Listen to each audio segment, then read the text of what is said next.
Bienvenidos, ¿cómo les va? Esto es Consenso. Arrancamos la semana juntos en la pantalla de TV. Hay mucho para analizar, mucho para contarles y además, por supuesto, de la actualidad política. Estrictamente ponemos la mirada, hacemos zoom en la actividad parlamentaria en una semana donde se oficializó una sesión este miércoles para hablar sobre distintos temas que son de gran relevancia. En un ratito les vamos a estar contando los detalles que contiene esta sesión, pero vamos a actualizar primero los títulos, después nos presentamos y ya tenemos un invitado para estar entrevistando en instantes.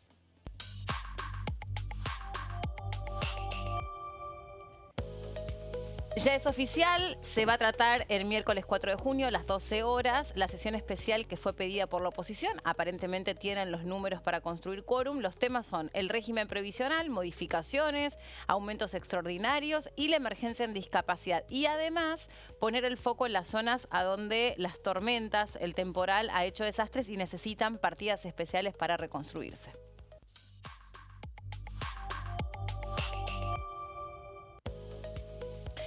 Bueno, quieren declarar la emergencia sanitaria en la salud pediátrica. Tiene que ver con el reclamo que vienen presentando desde los hospitales nacionales y de la Ciudad de Buenos Aires. Concretamente, todo estalla con la crisis en el Garrahan. Diputados de la oposición presentaron un proyecto de ley, el foco puesto en los más chiquitos.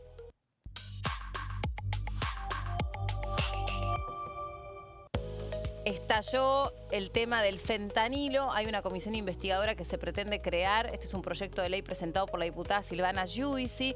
Hay distintas derivaciones y también se está pidiendo que aquellas personas que sospechan, sus familiares, pudieron haber perdido la vida como consecuencia de este fentanilo, que se traten de presentar a la justicia porque esto está en plena investigación. Eso es lo que dice la justicia. Aquí en la Cámara de Diputados se pretende crear una comisión investigadora. Bienvenido, Gonza, bienvenido. ¿Cómo va? Hola, Meli, ¿cómo estás? Hola, ¿Cómo va, Meli? ¿Todo bien? Perfecto, estaban los dos juntitos, entonces por eso... 2 por 1. 2 por 1. Bueno, ¿todo bien? ¿La debo bien?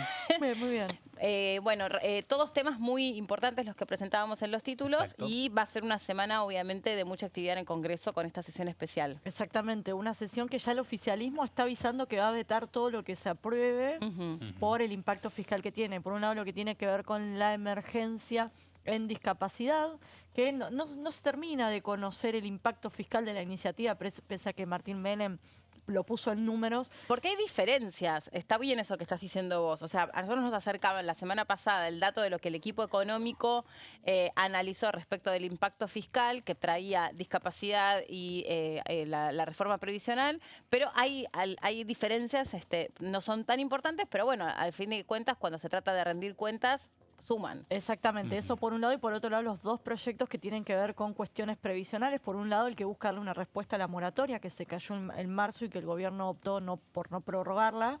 Eso por un lado, y por otro lado lo que tiene que ver con mejorar el poder adquisitivo de los jubilados, que hoy la calidad mínima, de vida, claro. La mínima está en menos de 300.000 pesos y el bono de 70.000 pesos que cobran la mínima sigue congelado desde marzo del año pasado, pese a la inflación que hubo. Entonces, por un lado buscan aumentar las jubilaciones, actualizar el bono y por otro lado recomponer ese 8% que perdieron los jubilados cuando se modificó la fórmula de actualización, que ahí se comieron el mes de enero, el mes que tuvo mayor inflación, o uno de los meses con mayor inflación de la gestión de Javier Milei. Entonces buscan que se les recomponga ese 8%.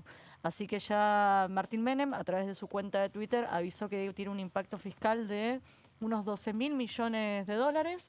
Y que bueno, que se prevé un veto. ¿Por qué? Porque dice Menem, en riesgo el equilibrio fiscal. Bueno, ahora seguimos con los temas que se vienen esta semana, pero le damos la bienvenida al diputado Pauli que nos visita del Tierra del Fuego. ¿Cómo le va, diputado? ¿Cómo están? Usted Gracias por está en pleno recibirme. verano con estas temperaturas acá en la Ciudad de Buenos Aires.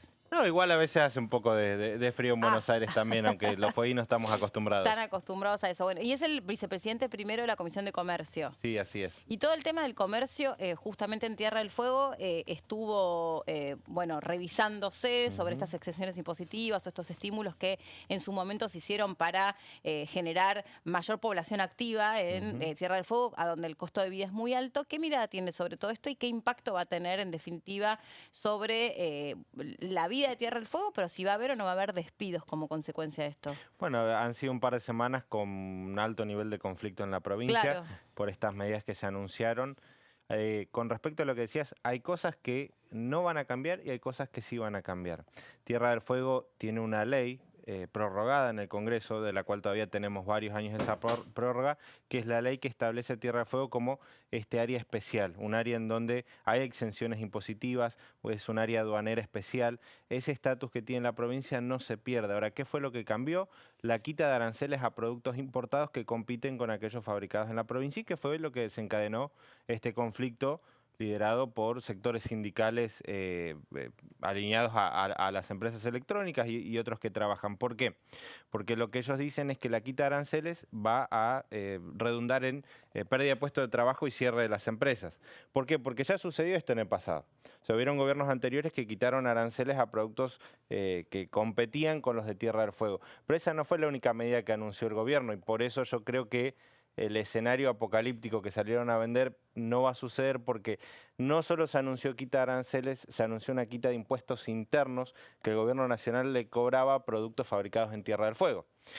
¿Cómo lo traduzco a esto? El gobierno dice, salgan a competir, pero también le está dando herramientas que antes no tenían para competir, quitándole la presión tributaria a los productos. Es decir, el celular que salía de Tierra del Fuego a un precio, ¿por qué se lo pagaba al doble? Bueno, las empresas decían por los impuestos distorsivos que uno existían. Escuchaba eso, sí. Es decir, si no hubieran impuestos distorsivos, podríamos estar compitiendo contra el mismo producto que uno puede comprar, que sucede cuando se cruzan a Chile, muchos argentinos y lo compran, o que venga de otro país. Entonces, la quita de aranceles sí te genera un escenario en que las empresas se les dice salgan a competir contra lo que entra del mundo. El precio podría bajar un 30%, dicen así. Bueno, pero por lo pronto hay un impuesto del 9,5% que cobraba el gobierno nacional que no lo va a cobrar, así que claro que eso tiene que significar baja de impuestos, pero eso no es todo. Porque uno podría decir, bueno, no es suficiente, no podemos competir contra el precio de los productos que entran de otros lados, pero hay cosas para hacer todavía. El gobierno anunció una quita de impuestos nacionales y una simplificación aduanera. ¿Qué quiere decir esto? Que ahora las empresas de Tierra del Fuego van a poder vender directamente al consumidor. Si ustedes quieren comprarle directamente a la empresa, ahora van a poder hacer cosas que antes no se podía. ¿Y cómo era antes? Si uno quería comprar un celular como este que tengo acá, lo compraba en una empresa telefónica o en una empresa que vende productos electrónicos, los retailers. Es decir, tenían que ir con estos revendedores. El gobierno le dijo, salgan a competir, le bajamos los impuestos y les permitimos la venta directa. Que sean un punto de venta directo los que son ensambladores. Que uno pueda entrar, nosotros no usamos la palabra ensambladora porque creemos que los productos tienen procesos productivos en Tierra del Fuego, sobre todo las empresas tecnológicas, pero lo que van a poder hacer ahora es entrar a la página de internet y comprarla como uno hace con cualquier producto que antes no se podía. Y quedan algunas cositas para hacer si uno quiere proteger la industria fueguina. ¿No va a haber despidos? Las empresas dijeron que no. Ok. A ver, y no es normal esto, porque una empresa que se le plantea un cambio de escenario brusco como fue este, porque lo fue, nos salen a decir, creemos que con estas reglas vamos a poder competir. Ahora, ¿por qué lo salieron a decir? No solo las empresas electrónicas más importantes, sino organizaciones que nuclean a estas empresas. Porque están viendo que sí hay quita de aranceles, hay que competir, pero hay una quita importante de impuestos y una simplificación de los procesos de venta que le van a permitir competir. Pasa que a veces yo creo que muchos de los sectores sindicales que salieron con un reclamo basado en una preocupación real de los trabajadores, pero muy fogoneado políticamente, salieron a vender esto. Van a cerrar todas las empresas, se van a perder puestos de trabajo. Fueron las empresas las que salieron a decir que ven un escenario donde se pueden adaptar a esto. Y por otra parte, también el gobierno provincial y los gobiernos municipales pueden ayudar bajando impuestos que sí les cobraban ellos, que no les cobraba el gobierno nacional y que sí les cobraban ellos, para que sean competitivas. En resumen, este escenario de un cambio grande del modelo de negocio que tienen las empresas de Tierra del Fuego puede ser positivo si se adaptan, si se toman medidas que le faciliten todavía más esta competencia y que Tierra del Fuego pueda ser una provincia que compita contra cualquier producto que entra de afuera.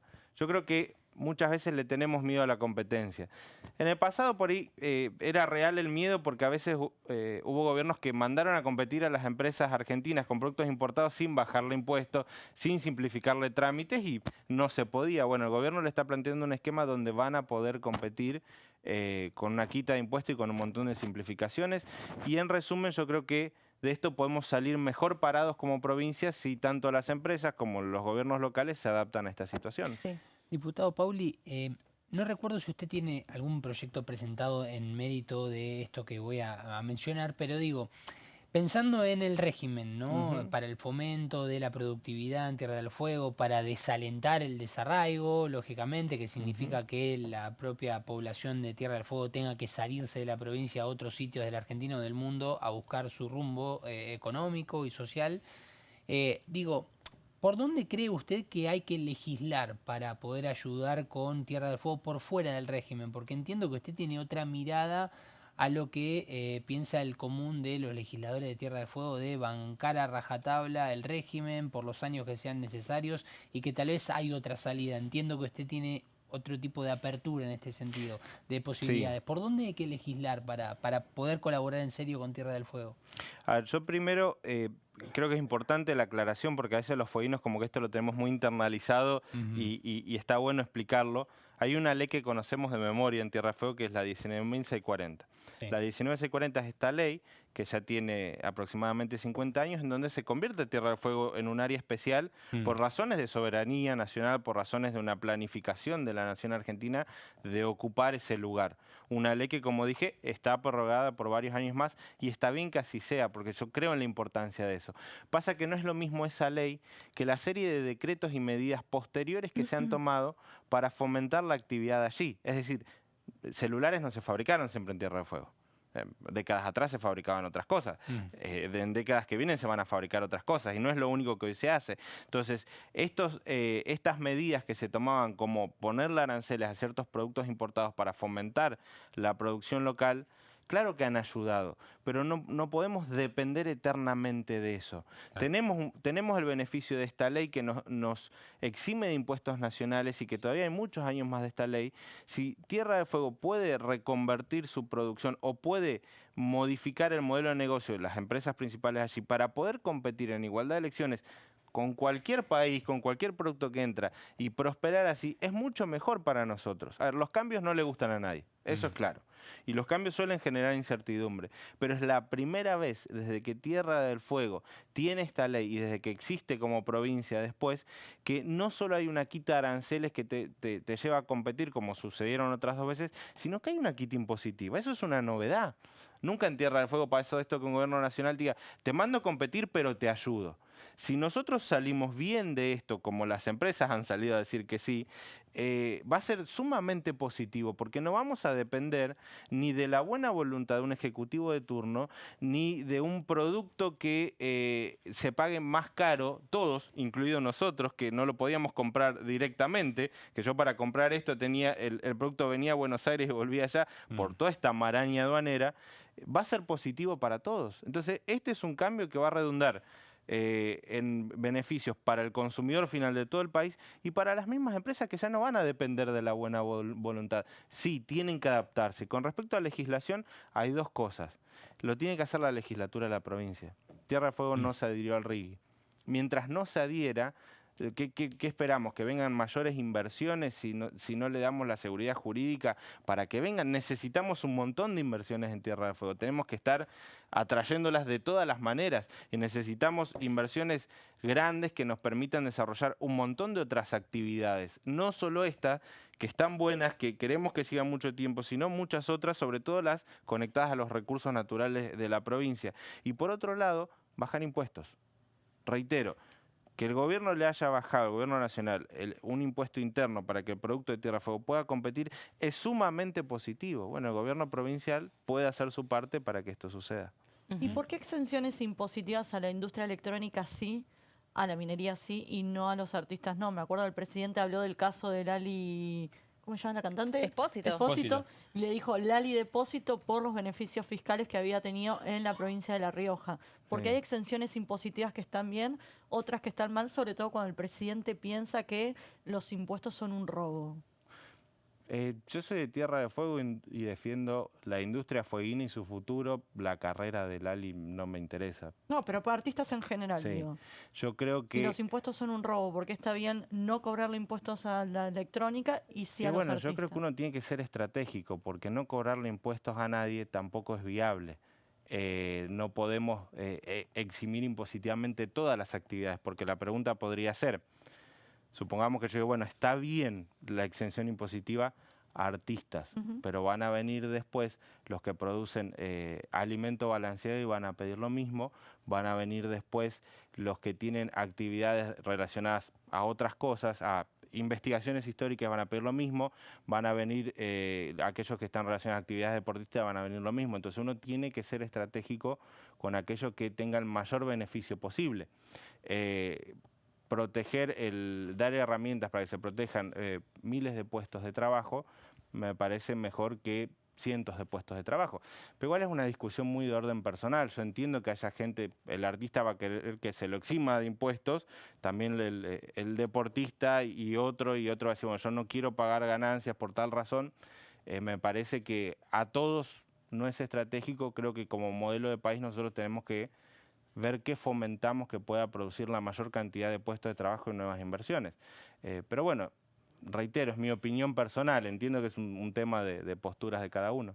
Diputado, de cara a la próxima sesión especial se va a intentar avanzar con la discusión que en realidad nos vienen contando todos los miércoles los jubilados en la plaza frente al Congreso, que es cómo han perdido ellos calidad de vida, cómo ellos han dejado de poder comprar medicamentos, solamente por este motivo, ¿no? Los dejan de comprar porque a veces digamos, no les alcanza la jubilación mínima para poder cubrir todo lo que necesitan, terminan eligiendo sin un criterio que no sea el del bolsillo que comprar.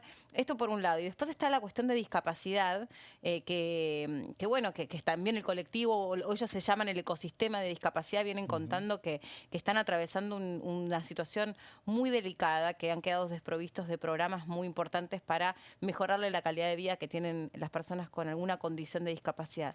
¿Qué piensa que va a pasar en esa sesión con esos dos temas? A mí me parece que una buena causa usada políticamente y con un proyecto que la verdad que es un desastre, no significa que haya que estar de acuerdo con el que hizo el proyecto. ¿Cuál? A Pues todos son nos 14. preocupan. ¿Cómo? ¿Cuál de todos los proyectos de No, que se va jubilaciones a son tratar- 14? No, estoy hablando de discapacidad, la Bueno, ley hay de varios emergencia de también, por eso. discapacidad. Sí, estoy hablando de ese. Entonces, ¿Pero cuál de todos, mi pregunta? Porque hay varios. sí, bueno, estamos hablando de aquellos que tienen más chance de ser tratados, sobre todo aquellos impulsados por Unión por la Patria. La verdad es que pueden haber un montón, pero son aquellos que tienen el dictamen de mayoría los que suelen ser tratados en el recinto. O sea, No, creo que en este caso no, por eso te preguntaba. Mira, el tema de la ley de emergencia de discapacidad es que es una ley que está hecha a medida de los prestadores de servicios de salud. Es una ley que pretende, por un lado, meter un montón de gente a un sistema que está colapsado. De hecho, las auditorías que se están haciendo de parte de Andis tienen que ver con eso. La gran mayoría de nosotros tiene o conoce o tiene un familiar que cobra una pensión por discapacidad y seguramente hayan recibido en este tiempo un telegrama para que puedan llevar la documentación para auditar esa pensión por discapacidad. Algo que había que haberlo hecho hace un montón de tiempo atrás. ¿Y por qué? Porque hay cientos de miles de pensiones que, yo espero el informe pronto, pero los informes preliminares lo demuestran, que se estaban otorgando a gente o que no las necesitaba o que ni siquiera se encuadraba dentro de lo que era. Por un lado, gente que tenía problemáticas que no eran una discapacidad, gente que estaba en situaciones legales como presos o prófugos de la justicia, gente que estaba fallecida o gente que ni siquiera se la puede contactar. El problema de eso es que cuando vos tenés un sistema que está explotado y le das una pensión por discapacidad a gente que no le corresponde, es que le estás desfinanciando a aquel que sí la necesita.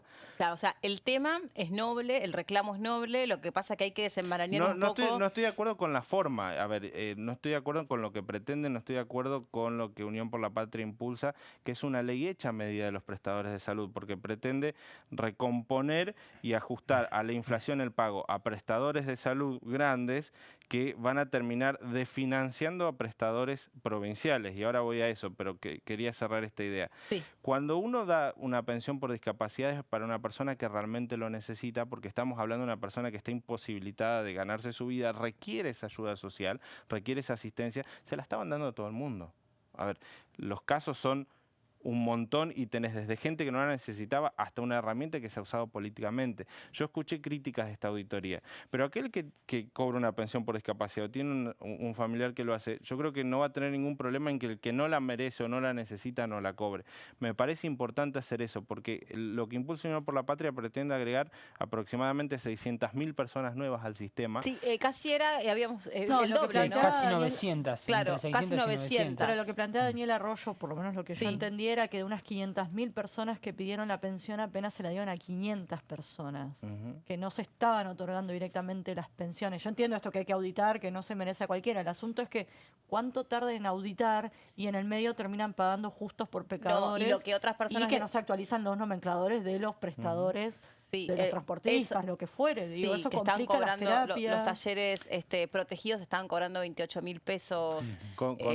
Sí, con respecto a lo que decís, está bastante avanzada la auditoría. O sea, está bastante avanzada en la mayoría de las provincias. Hay algunas provincias en donde todavía se está haciendo, pero se avanzó bastante en este tema. Ahora, cierro con esto. Incorporar gente a un sistema que está colapsado, cuando tenés gente que no lo necesita, lo único que va a hacer es colapsar más esto. Sí, pero antes de incorporar a alguien se supone que ustedes hacen un control. ¿Por qué incorporarían a Yo gente igual que no lo hago merece? porque no trabajo No, en una no digo vos, digo Sí. el área de discapacidad Sí. que se encarga de La Agencia Nacional de otorgar Discapacidad. Sí, está en proceso y la verdad que cuando uno... Pero ¿por qué solo se aceptaron 500 de las 500.000? ¿No es muy poco el número? Es muy grande el número de la gente que tenemos que no la necesita. Si le estamos dando pensión, y a ver, y esto es una autocrítica para todos, independientemente del espacio político que estemos o que no estemos en ninguno, es una locura el nivel sideral en que creció las pensiones por discapacidad que nosotros otorgamos como país todos estos últimos años y que lo haya usado como herramienta política, y a mí me indigna. Porque si uno conoce, tiene un caso cerca, te indigna que vos decís, a veces hubo que pelear para alguien que lo necesita, No, total. y se lo están dando a alguien que está preso, a alguien que tenía pie plano o a alguien que tenía migrañas. Había casos de gente con migrañas y le habían dado pensiones por discapacidad. Y Bueno, eso, capaz no podía trabajar porque tenía migrañas, desconozco el caso, no sé, pero... No, bueno, pero hay una diferencia entre una Entiendo. discapacidad inhabilitante Bueno, Ahora, y que hay... desconozco el caso de las y migrañas. otra cosa muy importante es que ya no se exigía el certificado único de discapacidad para acceder a la pensión, lo cual es una locura, porque si vos tenés una razón médica para cobrar esa pensión, podés acceder al certificado único por discapacidad. Que se haya quitado eso en su momento es porque fue una herramienta política, una manera de usarlo políticamente. Coincido. A ver, hay que sanear Tenemos ese un minutito sistema. más y tenemos que cerrar. Ahora, las discusiones, yo estoy de acuerdo con dar estas discusiones. Me hubiera gustado que en las comisiones sean de forma distinta, porque podríamos haber llegado a un consenso, un proyecto consensuado, cosa que no hubo porque es un tema que está muy politizado. Que planteen un mejor proyecto. Soy sincero en esto porque me interesa el tema. Si armamos una ley para que las prestadoras estén bien, pero no nos preocupa sacar del sistema a los que no lo necesiten, no nos preocupa ser estrictos con quién lo das, entonces me parece que es solo una continuación del uso político de este tema, de un tema que, como bien dicen, hay que recomponer un montón de cosas, pero no de la manera en que lo proponen. Gracias, diputado, por habernos visitado. Nos Gracias quedamos a sin ustedes. tiempo, pero... No hay problema, la próxima vengo un poquito más. No, se queda un rato más, un rato más. Bueno, Gracias, gracias. diputado. Igualmente valoramos mucho que vino de Tierra del Fuego, o sea que Un imagínate. montón, No, pero ya se valoramos- queda para la sesión. No, vengo toda la semana. Claro, igual. no se queda para la Obviamente, sesión. obviamente. No, pero valoramos mucho que haya venido, eso sí, sin Gracias. duda. Pausa cortita, ya seguimos.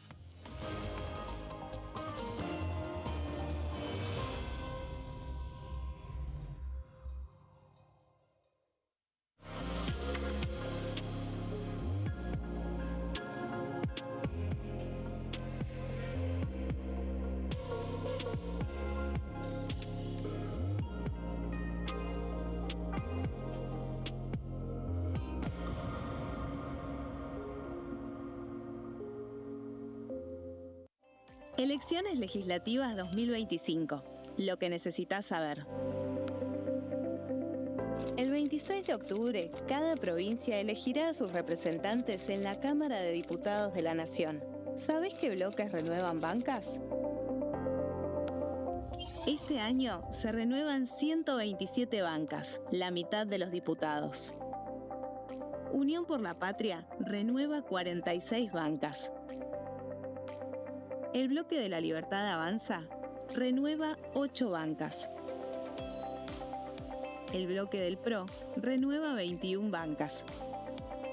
La Unión Cívica Radical renueva 11 bancas. Encuentro Federal renueva 7 bancas. Democracia para Siempre renueva 9 bancas. El bloque del Frente de Izquierda renueva 4 bancas. Coalición Cívica renueva 4 bancas. Otros bloques renuevan 17 bancas. Elegí a tus representantes, tu voto, tu voz, tu futuro. Para más información, ingresa en www.argentina.gov.ar/elecciones-medio 2025.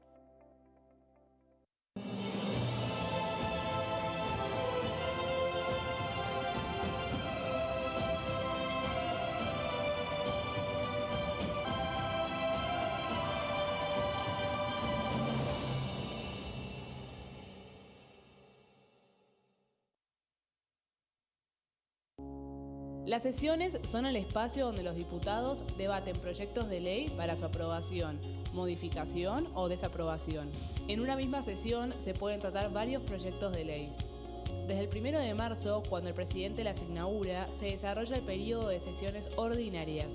Entre el 1 de diciembre y el 28 de febrero se extiende el periodo de sesiones extraordinarias que solo pueden ser realizadas a pedido del presidente de la Nación. En el recinto, el bloque oficialista se dispone a la derecha del presidente de la Cámara, el bloque opositor mayoritario a la izquierda y en el centro los bloques con menos cantidad de integrantes. En el tratamiento, en general, los diputados tienen 7 minutos y los jefes de bloque entre 20 y 12 minutos conforme al número de legisladores que representen. La sesión es dirigida por el presidente de la Cámara de Diputados, que administra el uso de la palabra y las distintas instancias del funcionamiento. A la izquierda del presidente está el secretario administrativo, a la derecha el secretario parlamentario y debajo de él están los taquígrafos, que registran cada uno de los testimonios.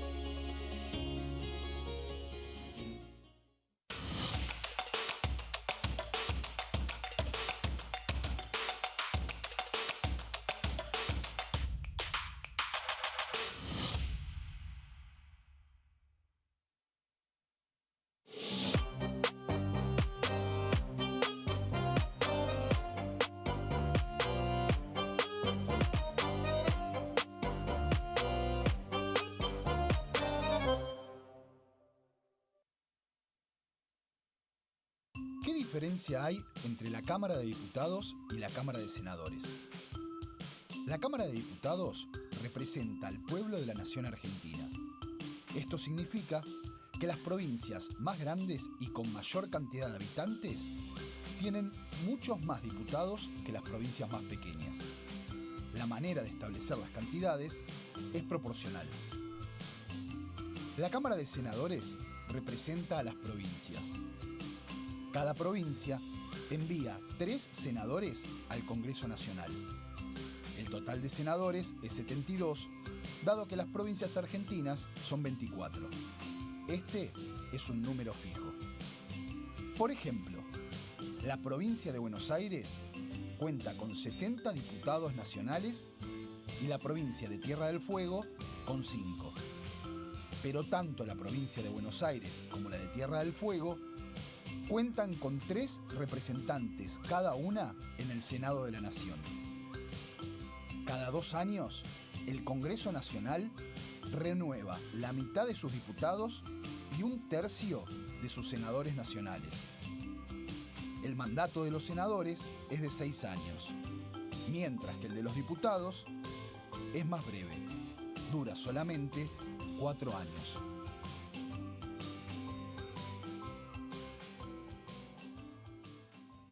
Dengue, Zika y chikungunya. Presta atención a estos síntomas.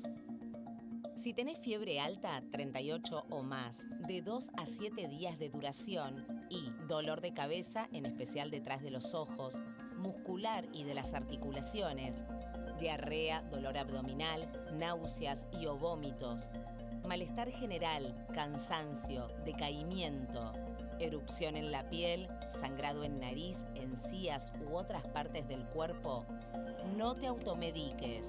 Toma mucho líquido, usa repelente y acércate a un centro de salud.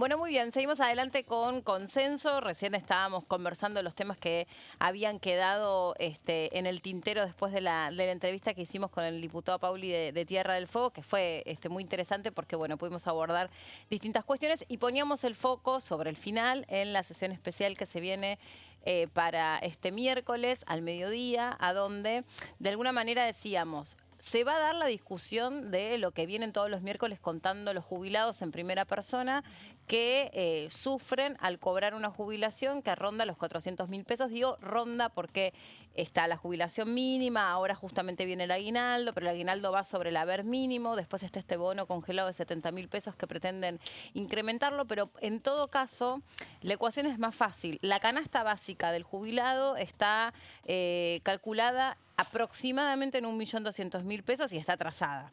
Pero esto significa que todo aquel que tenga un haber por encima de 1.200.000 pesos está pobre o indigente. Bueno, el 80% de los jubilados, y un poco más diría, está por debajo de esos montos. Pero aún así, esto también es algo que uno un poco recorriendo la marcha de los jubilados y las historias, a veces te dicen, bueno, yo tengo la suerte que tengo una jubilación un poquito mejor que la mínima.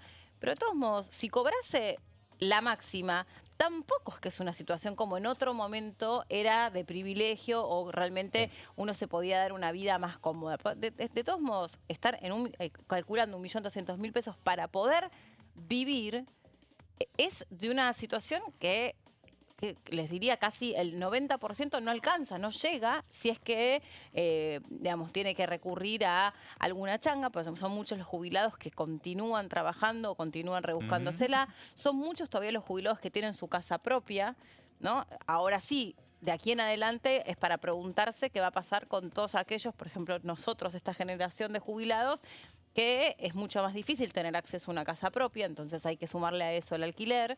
Y la otra cuestión que era la de los medicamentos que recién conversábamos, donde producto de un montón de auditorías o de controles que se están haciendo, donde el objetivo es poder desenmarañar situaciones donde las personas hicieron un mal uso del soporte del Estado, bueno, ahí hay también muchos que hoy están viendo cómo hacen para tener mejores coberturas en medicamentos, porque nos dicen los especialistas, y sobre todo el defensor de la tercera edad, un jubilado promedio consume entre 8 y 10 remedios, cuando va a la farmacia no puede cubrir esos 8 o 10 remedios y el sistema de remedios del PAMI también requiere que vos hagas un detalle de todo lo que necesitas y que si necesitas más, es siempre el jubilado el que tiene que estar respaldando que necesita más y por qué necesita ese soporte, y para muchos es muy engorroso o por lo menos les lleva tiempo, y tiempo es lo que no tienen. Entonces es una situación crítica, y ustedes decían hay 14 dictámenes presentados. Exactamente, sí, porque primero hay dos temas distintos a tratar. Por un lado, lo que tiene que ver con la moratoria previsional, que es esto que comentamos siempre, que 9 de cada 10 mujeres en la Argentina y 7 de cada 10 hombres no hicieron los 30 años de aportes que exige la ley. Entonces, sí o sí terminan apelando a una moratoria para pagar. Hay que aclarar esto, la gente que accede a una moratoria paga los años restantes, ¿no? Sí, sí. No, bueno, pero hay que aclararlo porque a veces se lo descuentan de la mínima. O la moratoria que regía hasta marzo de este año, vos podías ir adelantando cuando te quedan hasta 10 años, ponele, vos tenés 50, sos mujer, decís, uy, cuando cumpla 60 me van a faltar X cantidad de años. Vos podías ir adelantando para el día que te jubiles cobrar la jubilación que te corresponde.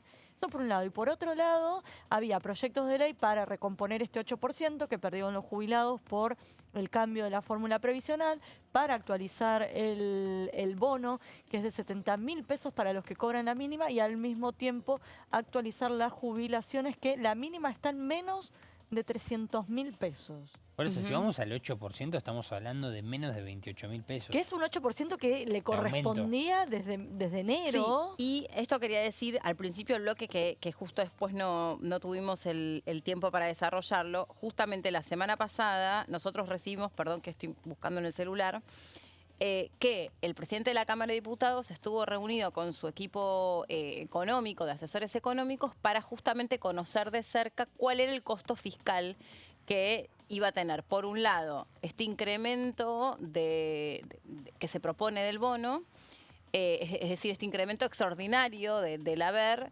Y por otra parte, lo que sería la reposición de la moratoria o entrar en un sistema de jubilación, ¿cómo se Sí, una dice? especie de pensión universal. Pero no, sería, se me tiene está otro yendo la nombre palabra. que no me la sale. PUAN. No, es la proporcional, la Exacto. pensión proporcional por Ah, años claro. aportados. Que de alguna manera En base a eliminando- años aportados. Exacto. Claro, y no me salía la palabra proporcional. Es así, es como que Entonces, estableces un piso, una pensión universal y de acuerdo a los años que aportaste vas ganando Claro, un plus. exacto. Claro, Sería algo entonces así. te exceptúa de tener el régimen de moratoria, pero también dice, bueno, tampoco te quedas totalmente afuera. Hay algo, porque vos algo aportaste, entonces, bueno, algo tenés que Exacto, sí. acceder. ¿Qué Que igual estaríamos en un problema ahí, depende del piso. Bueno, ¿Cómo ese es el depende del tema. piso? Y porque vos, por ejemplo, planteás, vos pensás, hoy la mínima está en 285, 285.000 pesos, ¿estamos de acuerdo? Bueno, si vos pones este Claro, sistema... sin el haber mínimo, de- sin el bono. Claro, sin el bono. De proporcionalidad, ¿cuál es esa base? No, bueno, A partir de la cual vos empezás a sumar la proporcionalidad en base a los años aportados. Si es de 200.000, y bueno, hay que ver también qué porcentaje se toma por cada año, Claro, si se debería toma cada tomarse 10. la mínima, uno imagina. Y A vos das partir de ese la número mínima. que es clave, y es que la PUAM es el 80% de ese de ese- número. de ese- Y a eso sumale que en el caso de las mujeres la pueden percibir a partir de los 65 años y no tenés ciertos beneficios que tienen los jubilados. O sea, para los que no...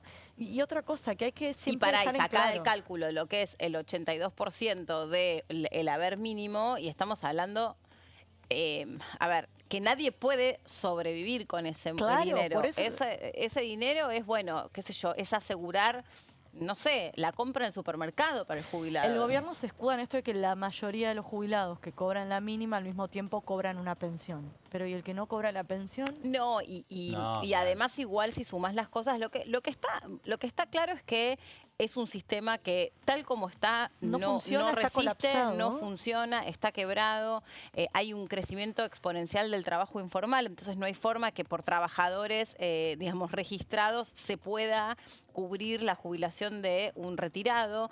Ahí vos tenés un desbalance, antes eso estaba equiparado, vos tenías Exacto. un activo por un pasivo, ahora vos necesitas 4 activos para cubrir un pasivo y no hay, porque también es una preocupación, y yo entiendo, para el gobierno, para el Poder Ejecutivo, resolver el tema Pero de la no lo informalidad. resuelven, no hay una propuesta, no hay Bueno, una alternativa.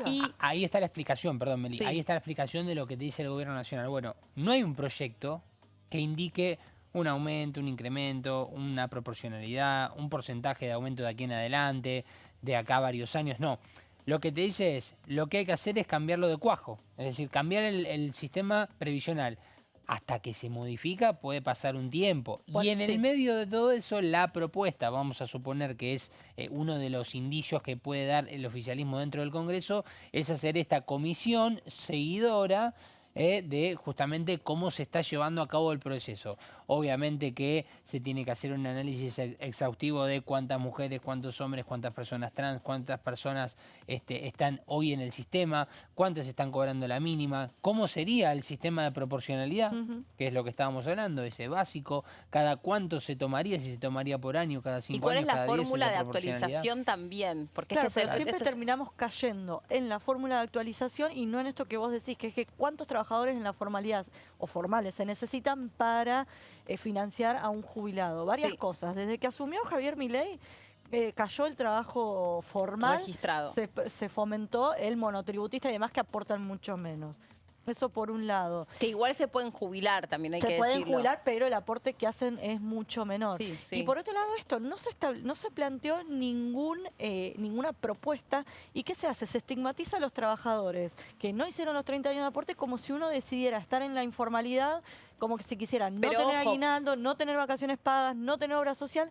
Y hay que aclarar que hoy el sistema previsional, la mitad o cerca de la mitad se financia con los impuestos que pagamos todos. Es decir, esos trabajadores en la informalidad o aquellas personas que no pueden acceder a una jubilación formal porque no tuvieron los 30 años de aporte, con su consumo están financiando el sistema previsional y a ellos los están dejando afuera. Sí, ojo, ese último argumento que uno lo escucha, que algunos repiten sobre la situación de las personas que accedían a una moratoria, algunos lo llaman que quisieron, que era parte de una estafa o que quisieron entrar por la ventana, esta es una expresión que uno comúnmente escucha. También lo que te dicen es, bueno, hay personas que van a jubilarse y ellos creyeron tener una determinada cantidad de años aportados y se dieron cuenta que en realidad sus empleadores nunca se los hicieron.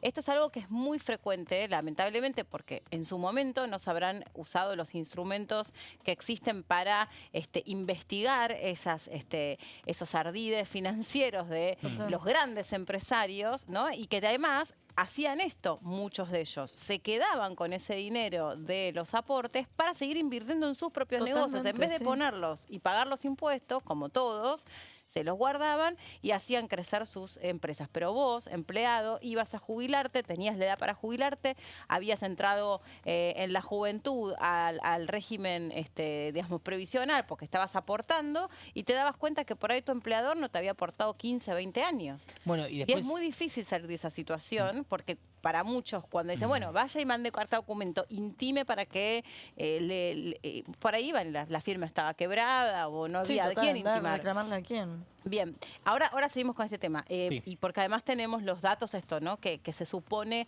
es el costo fiscal, que es lo que en definitiva va a estar mirando el Poder Ejecutivo para saber si lo veta o no lo veta. Pero Gonza, hablando de esto de pensiones y está en relación, vos trajiste un proyecto de ley para los bomberos voluntarios. Exactamente, Meli, porque hoy es el Día del Bombero Voluntario. Ah, no sabía que hoy era el Día del Bombero Voluntario. Claro. Estaba desprevenida con ese dato. Bueno, feliz día a los bomberos voluntarios sí. que hacen un trabajo extraordinario y los hemos visto dejarlo todo, sobre todo en los incendios forestales durante el verano. Así que, bueno, un saludo desde acá. Exactamente, Meli. Bueno, por eso estuve investigando a ver qué iniciativas se están presentando en base a, bueno, el trabajo, ¿no?, de los bomberos voluntarios en sí. Hay varias iniciativas, pero obviamente que nos tenemos que quedar con las últimas, las que se han presentado, por ejemplo, en el último mes, en los últimos 2 meses. Y una fue la del diputado Bermejo, diputado Adolfo Bermejo, que representa a la provincia de Mendoza. Él es diputado de Unión por la Patria. Y lo que presentó justamente es otorgar pensiones, algo que estábamos hablando justamente recién, respecto a lo que tiene que ver con las pensiones para los bomberos voluntarios, ¿no? Un poco el reconocimiento para los mismos por su trabajo, porque ya de por sí hablar de bomberos y la palabra voluntariado, tiene que tener obviamente un peso mucho más importante a la hora de los reconocimientos por esto mismo, ¿no? El hecho de una retribución a cambio de algo que no exigen, pero que sí son de una necesidad muy importante para la sociedad. El hecho de evitar incendios desde los forestales hasta justamente lo que puede ser un incendio en una casa cualquiera, o salvar la vida de muchas personas cuando suceden estos casos. Hace muy poquito ocurrió un caso en Lomas del Mirador, donde se incendió, recordemos, una pañalera. Por ejemplo, sí, la semana pasada. Estamos hablando de casi una cuadra completa que se vio afectada. ¿Cómo es el trabajo? ¿Cómo es el protocolo? ¿Qué tienen que hacer las casas de alrededor? Porque claro, uno entra en pánico. Imagínate, te encontrás con esa situación y ¿quiénes están ahí? Bueno, los bomberos voluntarios para el manejo junto con la policía, obviamente, para el trabajo, que no significa solamente el hecho de la manguera, apagar el fuego y demás, sino cómo sigue la situación, qué tiene que hacer cada uno de los vecinos. Y arriesgan su propia vida, muchas veces. Yo recuerdo esta famosa foto de esta bombera que estaba combatiendo los incendios forestales, creo que en Corrientes, y le acercaron a su bebita recién nacida y ella en pleno campamento de los bomberos en el monte se apartó un poquitito y amamantó a la bebé porque bueno, tampoco el compromiso hablaba de que no podía irse después de una determinada cantidad de horas a amamantar a la bebé, sino que fue que le llevaron la bebé para que ella la amamante ahí en plena actividad. Digamos, lo que habla también de lo que significa el voluntariado. Exactamente, Meli. Bueno, para este reconocimiento vemos allí va a tener que tener un trabajo arduo, a ver, más allá de lo que implica el hecho de que posiblemente todos creemos que es necesario cualquier tipo de reconocimiento para este sector de la sociedad tan importante y sobre todo para este sector trabajador de la sociedad como son los bomberos voluntarios. Tiene que tener un procedimiento, fíjense, dentro del trabajo, de comisiones, en este caso, de previsión y seguridad social, algo de plena actualidad que estábamos hablando recién vinculado a las jubilaciones, porque como dice el título, estamos hablando de pensiones y ahora vamos a ver con detalle, pero también tiene que pasar por asuntos cooperativos, mutuales y de organizaciones no gubernamentales, porque justamente pertenecen a el voluntariado de los bomberos, y tal vez aquí donde empieza el debate más fuerte de uno pensar si puede realmente esto salir rápido o no, que es la de presupuesto y Hacienda, porque sabemos que el control de las cuentas siempre es muy específico, sobre todo por obviamente el gobierno nacional y el pensamiento de cualquier proyecto que afecte al déficit fiscal cero, bueno, posiblemente no tenga marcha hacia adelante, o en caso de que la tenga, existe siempre la posibilidad de un veto presidencial. En este caso, datos importantes. Lo que exige Bermejo, el diputado, es justamente que estas pensiones sean mensuales y además vitalicias. Es decir, no es que sean pensiones durante el periodo de tanta cantidad de años, no, para siempre, y de manera mensual, algo que obviamente sería un reconocimiento muy importante. ¿Para quiénes? Obviamente para todos los bomberos del territorio nacional, de la República Argentina. Vamos a ir a la siguiente placa para ver algunos detalles más y sobre todo pensando en los requisitos que tienen que tener los trabajadores, los bomberos justamente y específicamente para que puedan llegar a tener esta pensión. Vamos a ver la siguiente placa para ver estos requisitos que estábamos diciendo. Deben pertenecer a asociaciones, que justamente estas asociaciones tengan que tener una personería, y además deben estar reconocidas por las autoridades, ¿sí? Este es el primer requisito importante que marca dentro de este proyecto el diputado Bermejo. Y en la siguiente placa vamos a ver los datos tal vez más relevantes a nivel personal de cada uno, porque ¿a quiénes se les van a otorgar estas pensiones? Bueno, a quienes estén justamente dentro de las asociaciones, que tengan personería y que además o también puedan estar reconocidas, porque no es que tienen que tener los dos requisitos, reconocidas estas asociaciones por personería y además por las autoridades. No, puede ser cualquiera de los dos requisitos. Eso del lugar en donde hayan estado trabajando. ¿Y qué cantidad de bomberos voluntarios se estima que hay? Bueno, esa es una gran pregunta, Meli. Esa es una gran pregunta. No hay un número claro porque obviamente estamos hablando de un voluntariado muy importante. Ese dato lo podemos averiguar, si me das un minuto ya te lo averiguo, pero no hay un número concreto y claro porque estamos hablando de un voluntariado importante a nivel país. Claro, porque ¿no? También sería bueno en tiempos a donde todo lo que se está mirando son las cuentas fiscales, o sea, ¿qué Para que auditan y dentro de 8 años. ¿Qué porcentaje sería el que supondría el impacto fiscal para esta pensión especial para los bomberos voluntarios? Para, como bien dice Gonza, había distintos proyectos. Por un lado, ¿se acuerdan que estaba también en su momento el de la creación de los bomberos forestales? Sí, ¿te acordás? Dentro de lo que son los bomberos voluntarios, poder capacitar y darle las herramientas concretas para poder combatir las llamas justamente en el monte, en la selva, que es distinto a que combatirlo de manera voluntaria en otro territorio. Bomberos voluntarios que mayormente los vemos que obviamente tienen otras actividades para poder vivir, pero lo hacen por altruismo o porque están apasionados con la materia. 43.000 bomberos voluntarios se estima que hay. Y este dato está básicamente en una nota publicada por la página oficial de la Casa Rosada. 43.000 bomberos voluntarios. Exactamente, en donde bueno hay un contexto histórico, 2 de junio de 1884, en un voraz incendio de La Boca, un vecino llamado Tomás Liberti y su hijo organizaron juntos un grupo de personas de barrio y ahí es donde se empieza justamente a generar el Día del Bombero Voluntario. Dice que además dentro de estos 43.000 bomberos voluntarios, 7.000 son mujeres distribuidos en más de 900 cuerpos en todo el país. ¿7.000 son mujeres? 7.000 son mujeres.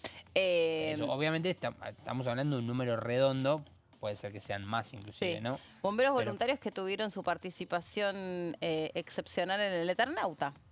Claro, ¿La vieron? Sí. Exací Ahí aparece. Han tenido su participación importante. La serie estoy hablando, ahí aparece también el rol, porque bueno, iban, no vamos a spoilear para quienes no la vieron, pero bueno, iban por sus pertrechos, no por su uniforme.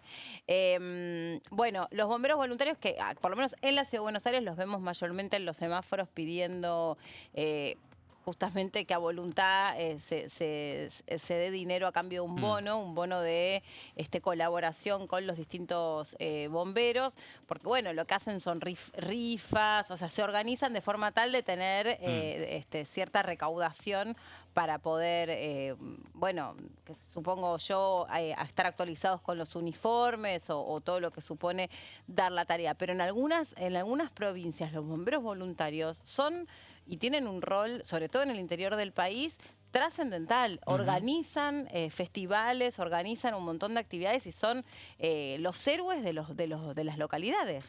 Estaba pensando esto de los semáforos. Recuerdo, hay uno muy cerquita de Aeroparque, en donde están constantemente. Claro, ahí sobre Sarmiento. Sí, y el otro es Sarmiento y Libertador, Sí. si mal no recuerdo. Que está la famosa fuente esta, la obra cultural, artística. No, pero no es Sarmiento y Libertador. Ah, no, sí, Sarmiento y Libertador, sí. Sí, Sarmiento y Libertador. Que, bueno, no me acuerdo el nombre del artista, que es tan conocida, que es una obra de arte de Lola Mora. No, la Lola Mora no es en Sarmiento y Libertador. La Lola Mora es abajo, en la Costanera Sur. Pero si la trasladaron. Ah, la corrieron para Claro. ahí, claro, Sí, la sí, Lola sí, Mora. claro, Claro. sí, Ah, sí. la Sarmiento y corrieron, Libertador, tenés claro, razón, que es la tenés rotonda, razón. que es la rotonda ahí de Claro, Libertad. de distribución. Sí, Claro. tenés razón, Ahí, claro, ahí la pasaron para ahí. es un semáforo donde también se suelen encontrar a los bomberos, así como en muchos lugares, obviamente. Sí, pero están siempre y te explican ellos. La otra es la bajada de la autopista Ilia, también suelen estar. Ujú, exactamente. Te suelen pedir dinero, te cuentan de dónde son y qué sé yo, y bueno, van colectando a voluntad el dinero de los vecinos para...